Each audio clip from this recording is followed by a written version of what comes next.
What's it worth? What's it worth? Welcome back to the Total Innovation Podcast. As always, I'm your host, Simon Hill. Today's guest is someone who has had one of the best seats in the house for the evolution of modern technology. He's seen the industry move from the early days of SaaS through cloud, mobile platforms, venture capital evolution, European startups, AI, media disruption, and all the hype cycles in between.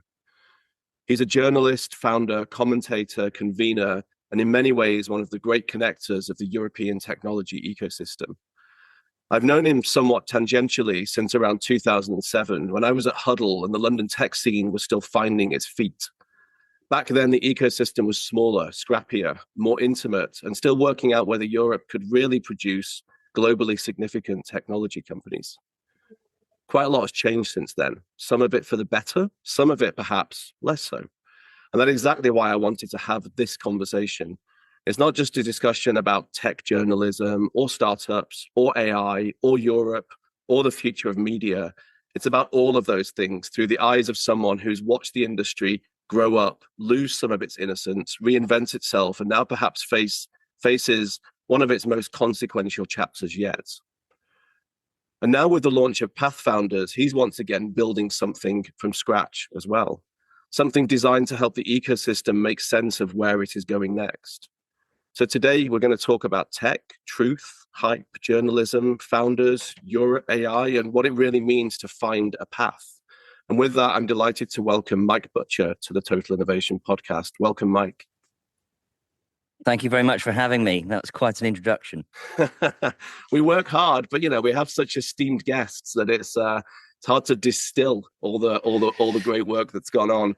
I'm sure I'm about to drastically disappoint you. You shall not disappoint me, Mike. I know that you can pull on years and years of experience, and somewhere deep inside that mind of yours, you've seen and done it all. So I was going to start with, most people will know you. If you haven't, I don't know what rock they've been under for the last 20 plus years. But do you want to just quickly introduce yourself? I'm sure lots of people don't know me at all, but I did pretty much go to the opening of an envelope for about 18 years around Europe. So a few people of a certain vintage know me, yeah. But the exciting thing is that there's a whole new wave and a new generation of entrepreneurs and investors in Europe, particularly. And I had a lot of fun meeting a lot of people also in the US. But the short précis with me is a journalist since roughly the mid-90s, covering with the internet industry, as it was called then, all the way through British magazines and newspapers to American magazines like the Industry Standard, long gone, RIP, and then joining freelancing for the FT, the Guardian, and others, and then joining TechCrunch, which is still going, thank goodness, in 2000 and freelancing in 2006 and joining in 2007, and then having a big run all the way up to midway summer roughly last year, and now in the last 5-6 months I've launched my new media vehicle called Pathfounders. Cool, and congratulations, and we'll get onto that a little bit later.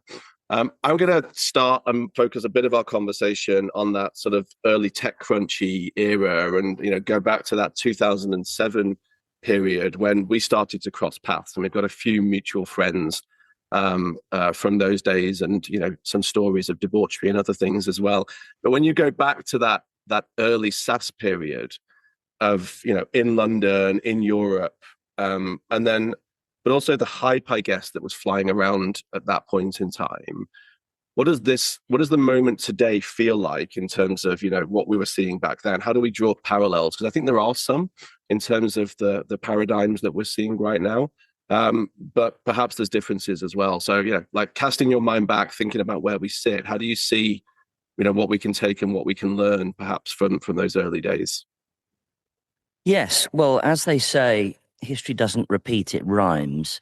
And I think that the parallels are there in the sense that the Web 2.0 era, as they called it back then, was built around the emergence of viable open source software, viable web tools, treating the web as a platform for applications as opposed to a method of distributing HTML pages, and the rise of APIs, which led to the sort of Web 2.0 boom of that era. And a lot of innovation, as we all know, of course, and that combined with the launch of the iPhone and the proliferation of smartphones and the application era, and a huge SaaS era as well, led all the way up to, let's say just prior to pre-COVID. What's similar about this era, I think, is the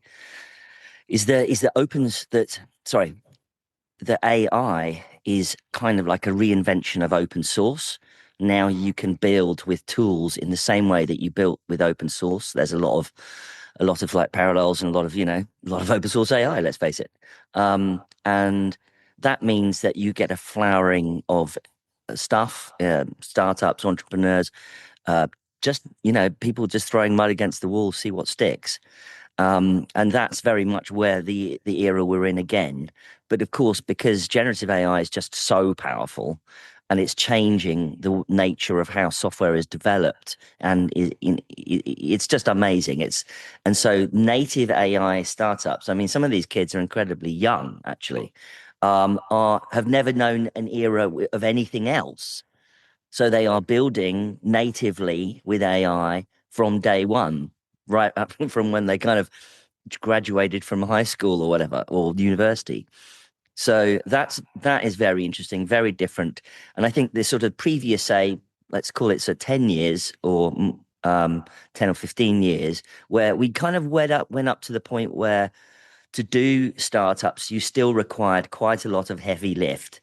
You'd had to raise money, you had to hire a lot of people. Things became quite expensive, and then the kind of false dawn of 2021 where things went absolutely 2020, 2021 when tech went absolutely nuts. And, some people exited at that right time, and then there was a real slump. AI has now come along to sort of reinvigorate startups and entrepreneurialism. And so there's huge parallels with the sort of the early era, as you mentioned, of sort of the 2006, 7, 5, 6, 7, 8 era. Yeah. Do you think that the parallels are there in a, I don't want to ask this question. I feel like, do you think it's super hypey? Like perhaps, the sort of around the dot-com bubble era before it sort of figured out what it was? Or do you think there's more meat and more substance to it? I'm kind of building this into a question around value that we'll get onto in a second as well. But like how much hype is behind the hype? And I know there's a lot of words been written around all of this. And there's, for everything from the sort of SaaS job apocalypse to this is all, hot air and not gonna make a blind bit of difference. You're covering lots of this very up close and personal, meeting the founders, seeing it. What's your feeling around it? I think actually, I mean, in a technological sense, oddly enough, it might sound odd me saying this, but I think we've been through the hype period when people were effectively building AI wrappers. And now, because that obviously that was never going to stand up to much scrutiny, the real companies have started to emerge. There's all obviously the hype that we get and the snake eating its tail, where OpenAI, buys NVIDIA chips and then NVIDIA invests in OpenAI and all those similar stories. But at the startup level, they have worked out how to mix and match these AI models. Specialists train them on a specialist verticals such as law or industrial robotics or whatever it is. And that there's real sort of substance behind many of these companies. Of course, not there's also a lot of kind of silliness, but there's also a lot of reinvention of what was SaaS into this other era. I was interviewing on my podcast the founder of Compliance with a Y, Richard Call, who has built a compliance-based startup. Now, that would have been a SaaS product 10 years ago, and now it's a totally native AI company. And it goes into a company and figures out all of its compliance issues and natively, agentically figures out where things are going wrong, where are the holes that need to be filled, etc. So there's a total reinvention of SaaS in that way, and it's but of course that's having kind of other effects, whether or not it replaces some companies or some are reinvented or some existing companies having to completely retool themselves as fast as possible. That's also happening. Yeah, I think also, and I said I was going to lead into a question around value. One of the hypotheses that we run to, or I run to, around the sort of the SaaS economy of the last, what are we talking, 20 odd years now, right? It's been a while, is it's sold a better story of value than the value it often created, right? Not all of them, and not unilaterally, but arguably potentially true, both in terms of, not necessarily in terms of the enterprise value, but I'm thinking about the actual value from a jobs to be done perspective, from an outcomes perspective for the businesses that were there. We're seeing these AI businesses now. I'm in Stockholm, and there's several of them that are flying through hundreds of millions of ARR at a speed that we just can't begin to imagine, yet also losing vast amounts of money that don't necessarily understand, even to quote their own leaders, whether they've got product market fit yet and what the unit economics will look like in the future. And so do you think that these businesses really understand what the value, how they're going to function in the future, right? From a business model perspective and from the value that they're truly creating? Because on the flip side, you're seeing the AI, as you said earlier, some of the snake oil stuff around having to pay lots of money to invest, to get credits, to do other things, but also now this last couple of weeks seeing the labs effectively having to go into bed with the systems integrators and the consultancies because enterprise adoption is not where they want it to be, right? Mass market consumer adoption, arguably yes, but enterprise adoption, no. And so there's huge gray zones really in the innovation and the value creation still that's there. Is that just early journey stuff and these things will shake out? Or is it do we think that there's a business model in there that might not work and this may shake out in a totally different way? What's your big question? What do you think? Yes. Well, I mean, people talk in the press about the AI, the AI apocalypse or the SaaS apocalypse.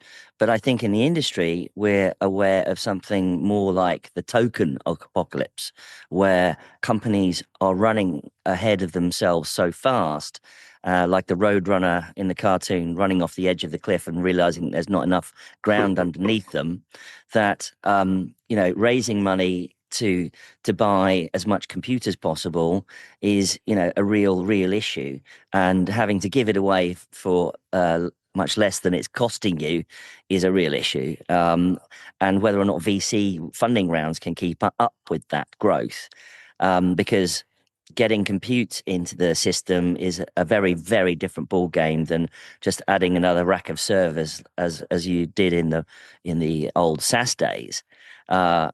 That said, these companies are obviously somewhere along the line figuring it out as they go. In the famous phrase of building a plane, throwing yourself off a cliff and building a plane on the way down. Like the Lovables, as you mentioned, of this world, a lot of VCs rather jealously looking for other kinds of Lovables out there, as much as they're obviously trying to get to product market fit and ARR as much as possible. But you take companies like, you might have to edit this bit out. That's fine. Oh God, what is it called? What's the voice one? 11 Labs. Yeah. So I'll just restart that. Yeah. So if you take companies like 11 Labs, I mean, total product market fit, and I mean, raising off the back of that. So as much as it is obviously expensive to bring in compute and to serve some of these applications, they're also figuring it out very, very quickly as well. And I think that makes sense, doesn't it? Because if they are AI native, they are getting to product market very, very quickly because they are employing AI from day one, from the earlier stages, and that's really, really helping their iteration process. But yeah, I mean, it's still very, there's quite a lot of hype and fluff and, all the kinds of things that you get in a sort of bubble style economy like we have now in tech. So you've covered thousands of founders. You've met, bags of them over the years, right? And then, as you mentioned earlier, now, like many of the founders we're seeing, and also the founding teams around them are very young, right? They're coming in, and the skills that are being developed are, it's not just the businesses that is being built in the plane that as you've thrown yourself off the cliff before you hit the ground. It's like the skills are being developed real time as well, right? And for some of these skills, 6 months into knowing nothing about it, you know everything about it, and you can earn a footballer's salary, in a small number of places, even though you don't really know much more than you knew before, right? That's the level of expertise that we've got. I guess, do you think that there is something that sort of endures over the periods of what we've seen in all of this that still, is it the founder? Is it the idea? Does it not really matter who the founder is? And, there are lots of founders listening to this podcast who are, part of the innovation value economy. And what's your perspective on this era? And does it take a different founder now than before? Or is it kind of much of the same? And the core things that make a founder endure and a business endure is not much different in the AI era than it was, 2 years ago or 3 years ago. I don't think it's a function of the AI era so much as the development of the technology industry over some time now. Now, if you look at history, Silicon Valley has had 50, 60 more years to develop from from Fairchild semiconductors all the way up to the present day.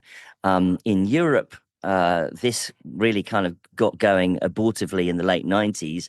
There was quite the nuclear winter for many years until the last 15, 20 years, when we've had a sort of a Cretaceous period out of which the dinosaurs have managed to crawl out of the water and turned into mammals. And I think that the kind of founder that you had, say, 10, 15 years ago, especially in Europe, I'm talking specifically about Europe now, is much less wet behind the ears than those days.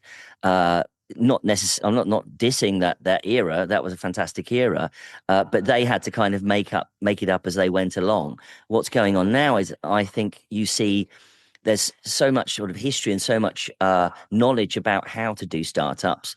I mean, you just go on YouTube and you can learn a lot of it yourself. And you get some very mature, clever, smart people coming, even if they are young, knowing how to do product market fit, knowing how to talk as well about what they're doing. Because, I mean, you and I have seen many kind of TechCrunch Disrupt battlefields and similar types of pitch competitions, is that they've become very, very adept at actually communicating what they do. And I think that we've gone through a period, frankly, especially in Europe, where people are sort of falling over their words and not really understanding how to actually get what they want to do across. I've always said that 50% of being an entrepreneur is actually about communication. And if you can't communicate what you're doing because you're trying to do something brand new, effectively, then you're in trouble. But this new era of entrepreneurs are very good, much better than the previous era communication. I mean, take someone like Alex from Wave. He's, to me, like just such a standout entrepreneur. Although he's a New Zealander, but he's been in the UK for many years, an incredibly good communicator about what he's doing with Wave and autonomous driving, and many similar other examples. And I think that's very, very interesting to watch. That this new wave of entrepreneurs are really, really good at telling you what they're actually doing and how going on that, taking you on that journey. Yeah, I think I agree. I think with the ecosystem is building. Let's zoom in on that Europe piece and let's talk about it from a storytelling side as well. So, journalists are, I guess at the core of it, we're trying to tell stories in the journalism world and trying to bring them to life in a variety of different ways. I'm going to go down the route, first of all, of talking about your journalistic career and the launch of Path Founders, right? So what was it that you What led you to launch it? What is the mission you're trying to achieve? What gap did you see from your entrepreneurial lens of all these things that you've learned from other entrepreneurs that you're trying to bring to market with Pathfounders? Well, the short story is that, and this is public information, so I'm not saying anything new, which is that the team in Europe from TechCrunch was made redundant as a result of the sale of TechCrunch last year, and I sort of surveyed the market, and I sat back and I thought, well, there are some great outlets, don't get me wrong, doing great work out there.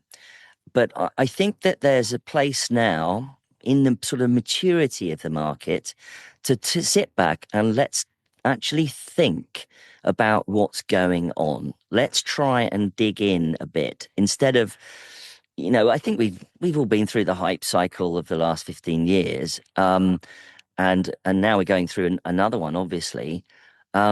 Instead of doing it again, instead of sort of repeating yourself and expecting the same outcome, which is the way to madness, instead of doing that, come sit back and go, you know what?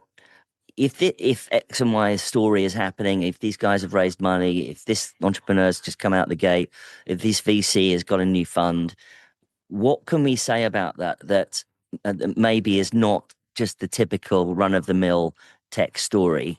And that's kind of what I wanted to do with Pathfounders. I'm very bootstrappy. I'm quite a believer in bootstrapping, and I'm also not too naive to know that that when you do a media company, it's kind of a different play to doing a tech company. You're doing content, you're doing media, you're doing journalism, a slightly different thing to doing tech startups. So I'm not about to go out and raise $1 billion. But I do want to put out good quality journalism, and I'm just working out the business model, that product market fit, about what to do with that. And I'm still slightly in beta, shall we say, but it's definitely coming together over the last sort of 4, 5, 6 months as I kind of dig into the whole thing. And broke a nice story this week about VC doing a major pivot, local Globe / in Phoenix Court. Had one of the biggest days of traffic I've ever had since I launched. So something seems to be working. People seem to like it. And I think that's the kind of journalism I want to do going forward. And they're bringing something new to the party as opposed to probably something that we're all pretty familiar with. Yeah, it feels like there's a bit of community building around it as well, right? And whether by being pushed or by being leaning into the opportunity, I think it's the perfect time as well, right? From a European perspective, all the things we spoke about in 2007 to 2026 probably didn't have this moment in time that is, geopolitically driven in some ways, but also imperative from a European perspective, because we have a defining role, I think, to play in this next generation that AI brings and the new world brings as well. Europe plays a very specific role, right? And one that sometimes we're criticized for, but actually I think is a super important one. That I'm not saying Pathfounders is exclusively European, maybe it is, but I think the more we have someone that's giving that European voice and building that community and reflecting what's happening around the world, but with a sort of European lens, I think is super powerful, right? And I think, so if that's the strategy, great. If it's not, or it broadly is, and that's what you forward into, great as well, because I think it adds a huge amount. I think that I'm going to pick up on something that you just said, which was a European lens, but we're not. The way that I launched Pathfounders is I didn't say this is a European title. I said that we're still about tech, we're still about entrepreneurs, we're still about the investors who back those people. Our strapline is code, capital, and consequences. It's not news from Europe or whatever. Yeah. Because tech is an international global industry. So I'm not going to box myself in. That said, there is, as you alluded to, geopolitical changes going on, which are really quite vast. We're all very familiar with the Trump administration's move to become, well, he said it's on the tin, America first. And that has made other countries and other middle powers, as Mark Carney famously said, operate in a different way. That means also that we now look at the rise of AI through what is effectively starting to be called a sovereign AI lens, meaning that it's starting to become issues around national security, GDP growth. And that means that take a company like Mistral, for instance, which frankly, they've probably had plenty of offers. They could almost certainly have exited to one of the big US big tech platforms years ago, really, frankly, at this point. But somewhere along the line, their investors, and I wouldn't be surprised, the French government as well, has whispered in their ear saying, actually, guys, we'd like you to stay here and we're going to back you to the hilt. To that end, in fact, there was a deal not very long ago where the French government backed a deal to effectively give them a nuclear power station in France with several partners. Go and look it up if you don't believe me. And or certainly a large swathe of that power for that compute. So all of the governments are looking at this. I mean, you have to live under a rock not to know that it's becoming a sovereign issue. Saudi Arabia, the UAE, are all developing their own sovereign technologies. Some of those governments are even saying that they're going to have AI sitting on the boards of the cabinet office. An AI minister, even for some of them. So it's changing the whole nature of technology. So as much as I would quite be totally happy to sit back and just cover little startups for the rest of my days, it's all become quite geopolitical and quite consequential to the sort of direction of the planet and the direction of regions like Europe, continents like Europe. Perhaps more merging in those three areas of your three C's as well, right? Code, capital, consequences than maybe ever before as well, right? At a national level. And I think Macron has done some super interesting stuff in France of being very present in a way that I don't see in the UK and other European places as much from a top level perspective. It would help if the Prime Minister was spending more of his time thinking about those things and other things right now, but let's not go there.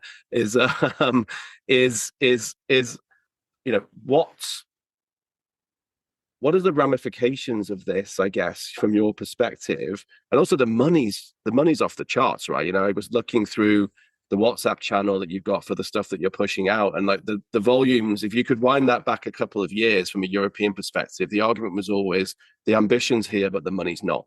And now suddenly, and I know a lot of this money's still kind of quasi-American in many ways, but the amounts of money being raised, we saw, Recursive Labs, who I was with one of the founders of that in the Valley a few weeks ago, from with a very European lens, I think headquartered in the UK officially, raising $650 million on an idea, right? Let's be honest. It's pre-revenue for some time. We've got the Jan LeCun's business, promising not to deliver much for a very long time, raising 2 billion or something, right? Like it's been one of those weeks in numbers that we've not seen in European tech ever. And that's why I asked the hype question earlier, but also that money that money brings a concentration in an ecosystem, and maybe it holds that talent here. And so maybe these are the foundational days of, maybe you should just have a European lens, Mike, but I know that the money elsewhere is much bigger as it goes. But I guess, how do you feel? Like, how do you see the European cluster, the European ecosystem building out on this over the next, 2, 3, 4 years from your perspective? Well, there's two things to say. One is, sure, I'm based in London and I have quite a European outlook, UK European outlook. But I think the way I like to cover tech is not to sit in a kind of vacuum. We need to understand how the ecosystem and some of the startups coming out of Europe are developing as against the things that happen in the Valley. And if you just talk to yourself, and you just talk to your own ecosystem, then you miss, the bigger plays that are going on elsewhere and internationally. So you always talk about things in context, and that's why, not to name names, but some of the media outlets I think are just a little bit myopic, and I'd rather just talk about things in the context of what's going on internationally, and especially what's coming out of the Valley. But the second thing is the money raising side of things is there because of the talent. And the talent is quite clearly there. And in fact, I did a story the other day with VC who just said we've gone through such a sort of fascinating era of the last 20 years. And when they started their VC, they had to prove to their LPs that there was going to be the startups and the talent coming out of Europe, and that's definitely happened. It's 100% happened, and that's why both the native money that coming out of Europe, out of London, Berlin, Paris, Stockholm, wherever, is doubling down on the talent here, and also the US VC money is also flying in as well, because you have that talent. And let's also be honest, some of the AI labs in San Francisco are built by people who are essentially European to begin with anyway. So there's that. So the talent is here, the money is here, the money goes further because the talent is a little bit cheaper, shall we say, to hire.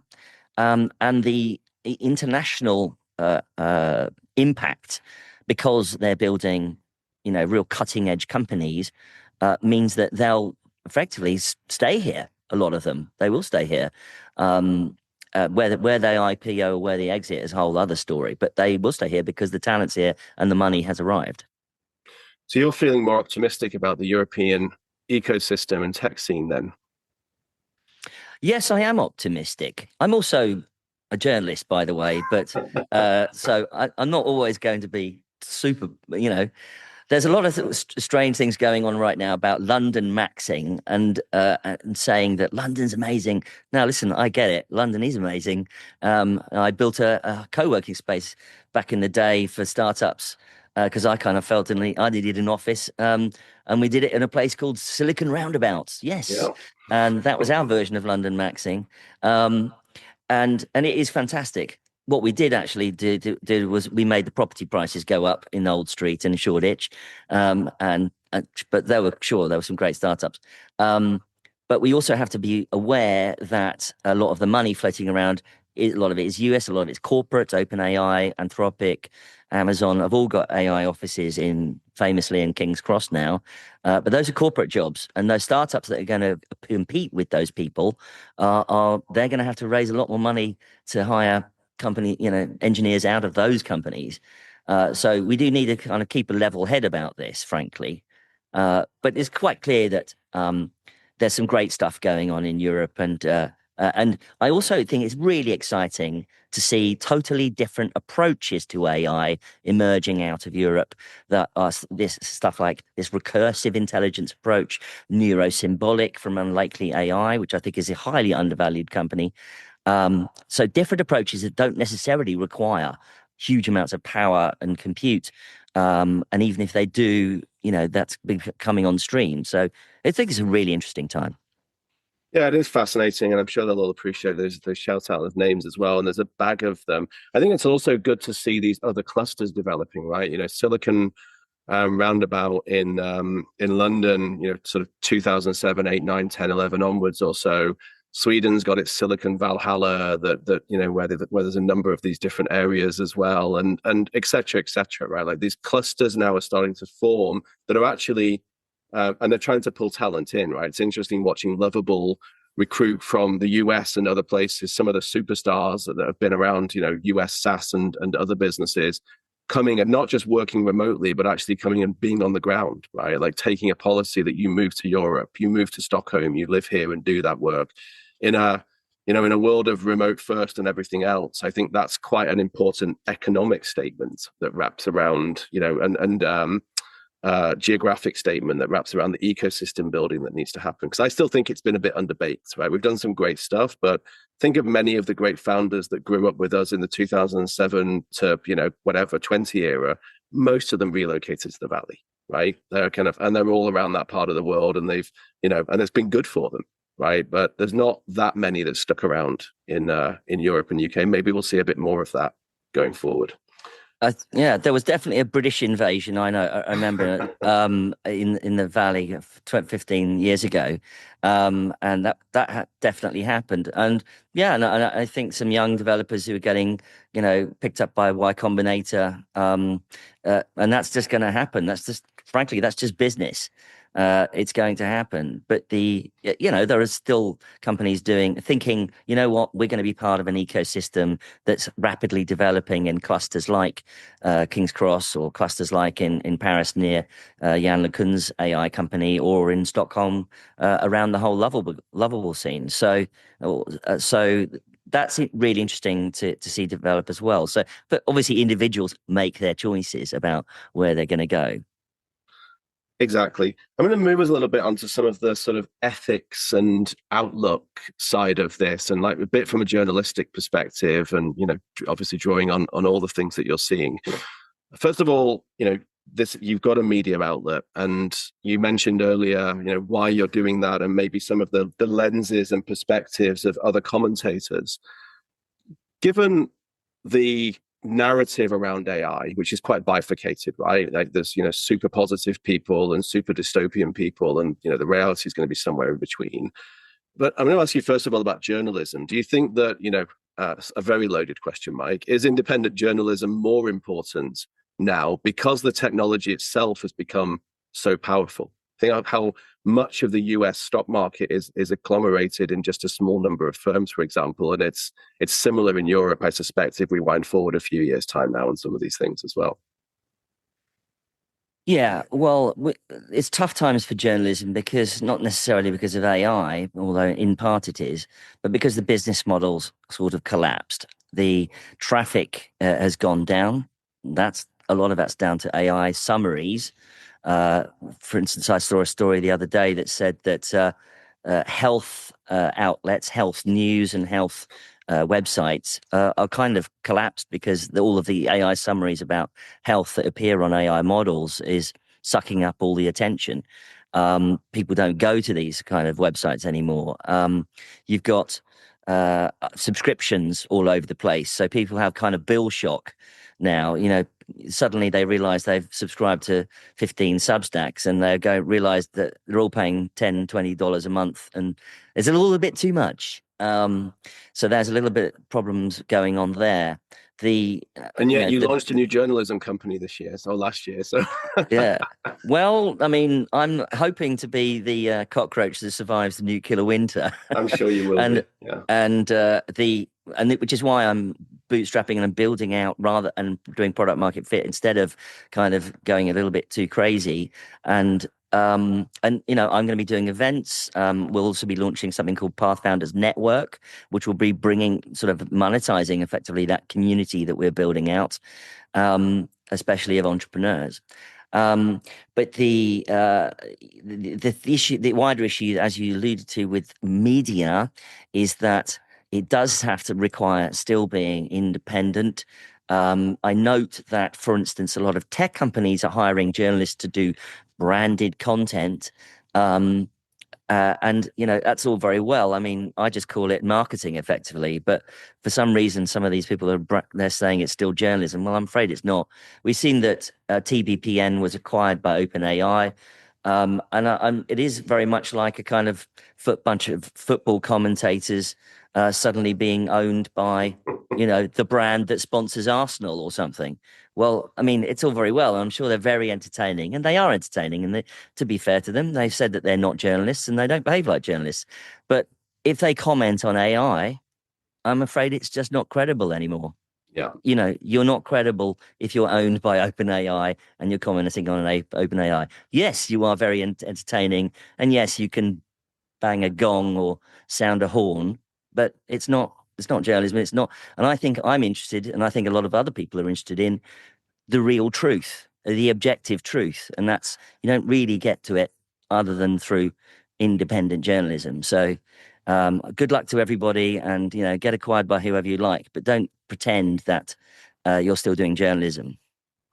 Yeah, no, I hear you. And that's why I think, as I said earlier, I really think the community and the network part of this, because this one-to-many sort of a channel of, I'm going to push it out, whether it's paid and premium or whether it's, whatever else it might be, from a business model perspective, is going to keep struggling. But the network, the community is, the knowledge is all in there, right? Like, and, you can break stories, great. If you can, if you can package them in ways that make it easier for people to understand them, great. But the more we can learn from each other as a group of people, and there's plenty of those networks, but I feel like there's an independent orchestration role that actually an independent journalist can come and have real credibility in doing all of this. So good luck with it.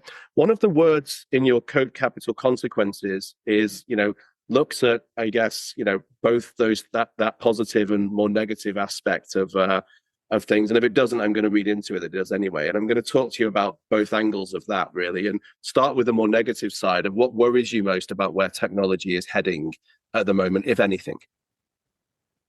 Well, I think the obvious big worry that everybody has, especially if you've got kids, and I've got kids who my two sons are in university, is what are they going to do, and where are the jobs?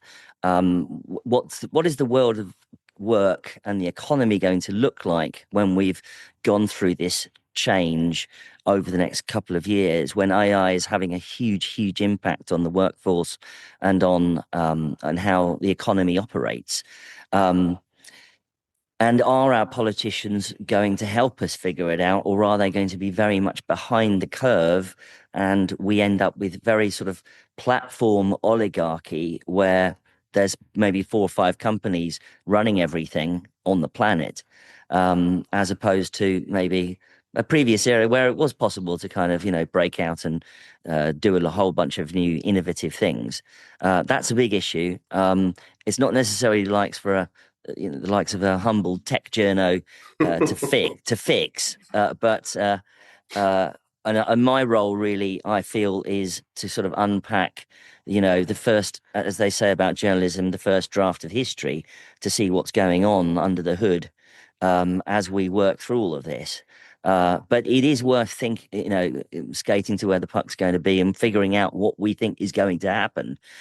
For instance, are we all going to have to become a kind of a company of one, all Claude coding our company, and getting AI agents to be our workforce? But does that play out? Do people get employed that way? What happens to some of the average Joes who really would, quite frankly, like an office job and to go home and see their family and raise a family, right? So not everybody is an entrepreneur, right? So how do we play this out? So there is, some big issues, massive issues. I'm not sure that the politicians are, have got everything down. You've got the approach of the US, which is very, very Wild West. You've got the approach of China, which I think is very clever in the sense that they're verticalizing AI deeply into vertical industries, such as making a car better or whatever it is, rather than going for super intelligence. And then, unfortunately, you've got the continental Europeans who are really trying to regulate the heck out of things. And it's really, unfortunately, acting like quite a brake on some of these issues. Regulation is fine, but, we also do need to grow our economies and figure out what our kids are going to do in the next 25 years. So as a father and a humble journalist who does sit across all of these things, and I'm going to go with an optimist somewhere in there as well. What are you telling your kids on this, of where and where the optimism and where the focus lies? And I guess, do you tilt more to that sort of more dystopian glass half empty, or really the big, rich, fertile land of opportunity for many people, and not everyone does have to be a builder and a founder? Directionally, here's the things that I would be doing and thinking about as people that do have these kids that will be coming into the workforce in the next few years. Well, I have one of my sons is more scientifically minded, so I think he'll be okay, and the other is very sociable. I think he'll be okay as well, because there's 2 things we know about what's going on in the future. Is that the people who are into technology and science-minded are, helping to build the future. And it's quite clear that AI and the way that technology is affecting society is that people are leaning into things which are more human. So if you can be part of a team, if you have great social skills, if you have taste, if you have the ability to curate, and curation is very much part of what Pathfounders is going to be doing over the next few months and hopefully years to come. Those are skills and ways of operating in the world which are more immune to the effects of, say, roboticization or what have you. That's very much the advice that I give my kids. But the the effects of this are still very much to play out. So glass half empty, glass half empty, glass half full.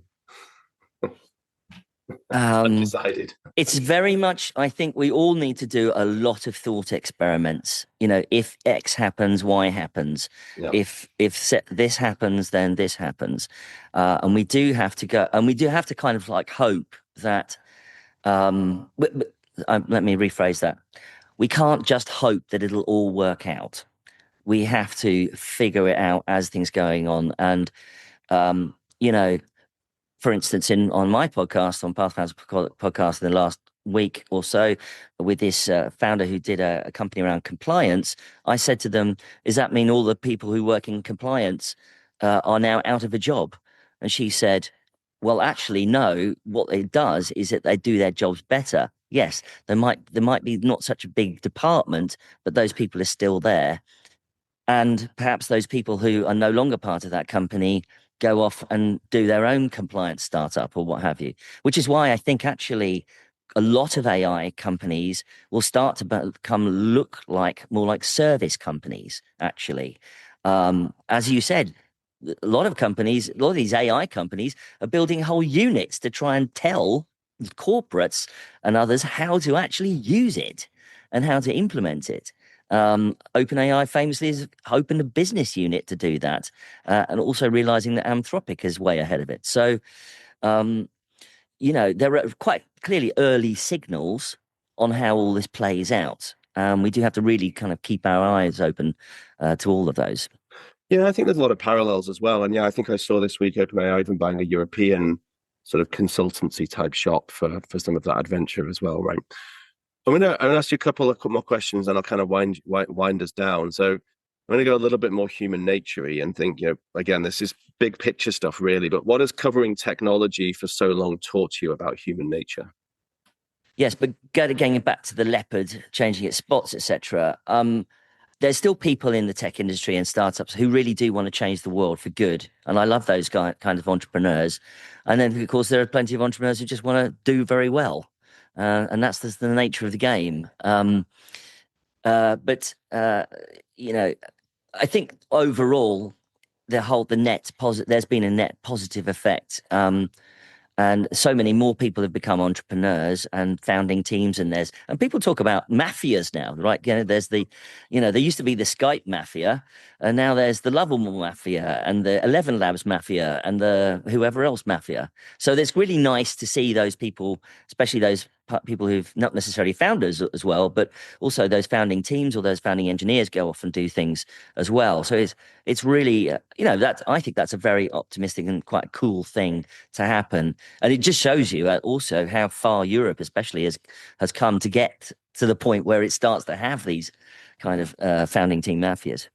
Yeah, and I think to your point around Europe, we seem to come at that, and maybe this is very blinkered and maybe it's just very localized in a couple of examples, but with somewhat of a European flavor to it. Like, Anton famously on stage last year in Stockholm as a Founders Pledge member pledged to give, I think, 50% of his future, earnings to charity, right? Like, that there and then, and this very sort of altruistic benefactory type stuff and altruistic capitalist type approach, which I think is more European. Maybe I'm doing a disservice to others in the world, right? That we want to pile it back in, not just into the whole entrepreneurial ecosystem, but into trying to do as much good with the opportunities we get, particularly when money comes to you so quickly, like it has done for some in this era of time as well.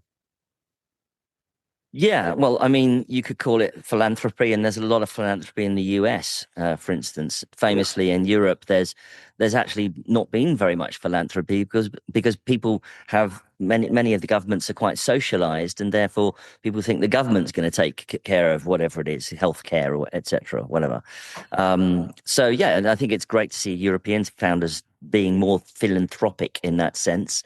There's also a big debate, isn't there, as we've all witnessed, about whether or not when they do their exit, do they do their exit out of Dubai or or whatever. We famously saw Nick Storonsky from Revolut apparently move to Dubai because he was about to save something like $26 billion when Revolut exited.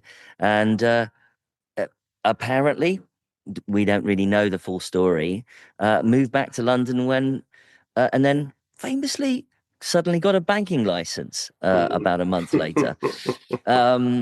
All these worlds of strange coincidences. What a coincidence. What a coincidence. Or as consequences, as we like to say, path founders. But you know, I think there's also a really interesting, that just, suggests quite a big debate that's going on in Europe about how powerful and wealthy some of these founders get or are about to become in the next few years, and what our response will be to the kind of response, to the kind of effects that has played out in the US. So I'm going to ask you one last question, and then I've got a question to ask everybody, which I won't warn you of, but will come, and then we'll go and then we'll close up, right?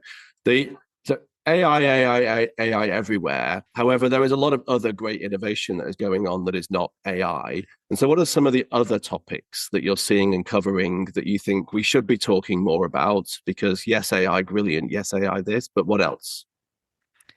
Well, I made the decision a few years ago in my TechCrunch era of covering a lot more climate, because it was quite clear that we were having huge and experiencing huge effects from climate change. Some people call it the climate crisis, in fact. And I wanted to see what the technology industry was doing about that. So I did lean into that subject as much as possible.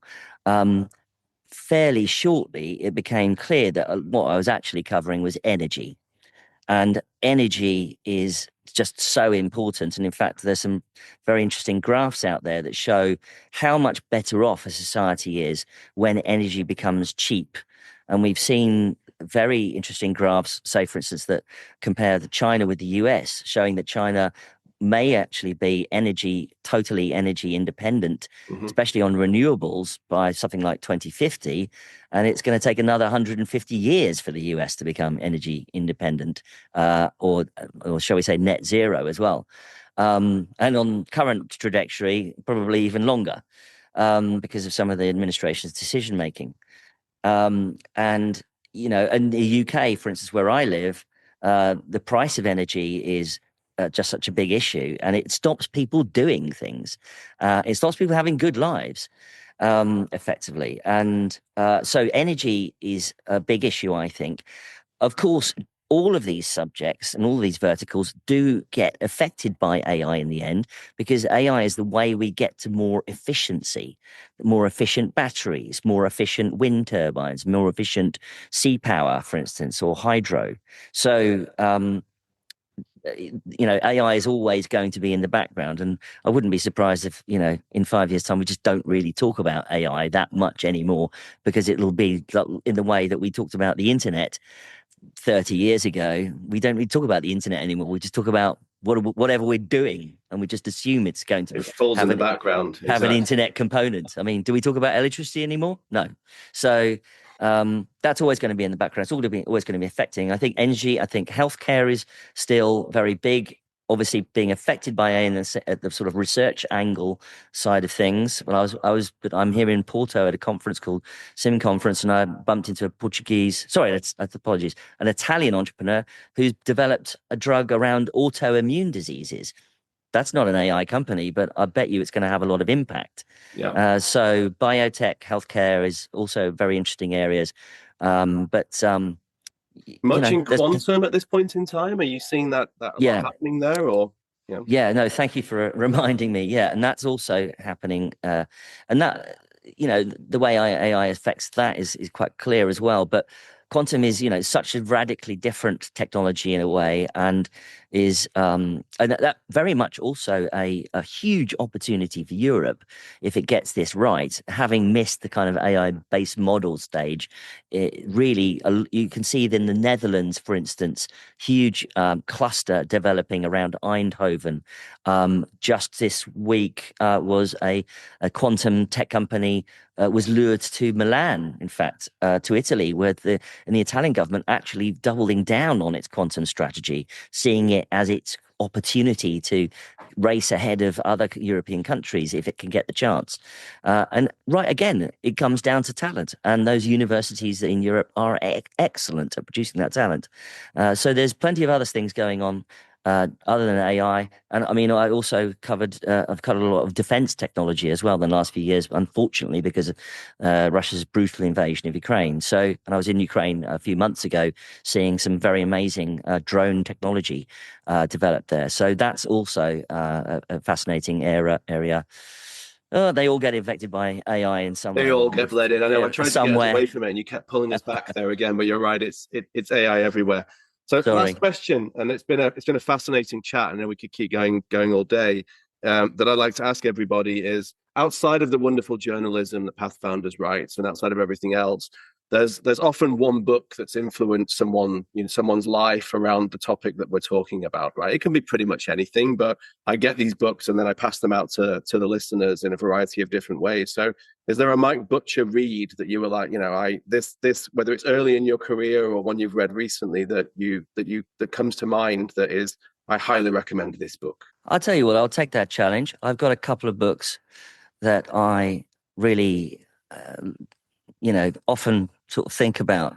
One is 1984 by George Orwell. Firstly, George Orwell was, I think, possibly one of, if not the greatest writer of the 20th century. And his prose still to this day is just incredible. And also famously a great critic of colonial powers. And we saw recently with the books around AI, such as those by I'm going to get this wrong. Is it Karen Howe? About AI, the battle around AI, about her analogy around AI being a kind of almost like a colonial power. And Orwell wrote about colonial powers, and I think that's very interesting to think about in this era that we are. And famously opens with the scene of a woman humming the tune made by a machine in 1984. So that I often think about that book and think about him and what he would have made of this era. And the second is going to be a little bit off-piste, perhaps for your normal watchers and listeners. It's a book called The Wrong Messiah, and it's by an author called Nick Page, and it transforms you and transmits you back almost like a time machine into 33 AD, when a man called Jesus Christ is wandering around Judea and Palestine, as was then, and talking in a way and in language which even historians such as Tom Holland have recognized changed the world completely, almost like the way that perhaps what happen if you sort of stumbled upon a jumbo jet in the Middle Ages, completely out of kilter with the world. And a critique again also of dictatorship, a critique of power, and a way of looking at the world which I think that we've all have a lot to learn from when we're building things. So those are the two books I would recommend. I don't think they're that far out of kilter, actually. I think they're great recommendations. And the Karen Howe book is Empire of AI, I think, that you were referencing as well. Fantastic. And I put you on the spot there. But yeah, and the second book, I think it's good to pick up old books and go back and reread them in current context. I would advocate that for sure. But the second one I haven't heard of, and we'll pick it up and see if we can get them on as well. Mike, thank you very much. You want to give a little bit of publicity to where people can find you, find the site, anything else that you want them to know about, any upcoming events or anything? Feel free to give a quick shout out. Thanks very much. Yes, well, you can check us out at pathfounders.com or pathfounders.com/subscribe. You can see where all our podcasts and our social feeds are. We're also pushing out content on our WhatsApp, which is a little bit more unusual for a lot of media outlets. And we'll be doing events around Europe. We're doing one in London on May 26th. We're doing one in one in Hanover, one in Athens with the Panathenaea Festival, whole bunch of things. So check it out and subscribe and subscribe and share, as they like to say. Exactly. And look out for Pathfounders Network, which will be launching in the next few weeks. Amazing. Listen, thank you very much. I love the WhatsApp channel, by the way. In a world of just email, or social network feeds, like WhatsApp is a godsend. So thank you for doing that. It's actually become my go-to for picking up these bits of news because you made it easier for me. So thank you very much for that. Super interesting chat. Thank you very much for going deep on a variety of topics. Enjoy your trip and your time in Portugal. Maybe we'll catch up in London. For everybody else, thank you for listening. As always, it's been a little bit of a treasure trove, a walk through time all the way back to Judea and Jesus, it seems, in this conversation. As always, keep innovating, keep asking questions, keep looking forward and looking back at the same time. There's much we can learn whilst we pave new pathways. Hit subscribe, share. We've got a very interesting episode on quantum coming up soon as well. We touched on that a little bit in this discussion today. Thanks again, Mike. Thanks again, everybody. I'll speak to you all very soon. What's it worth?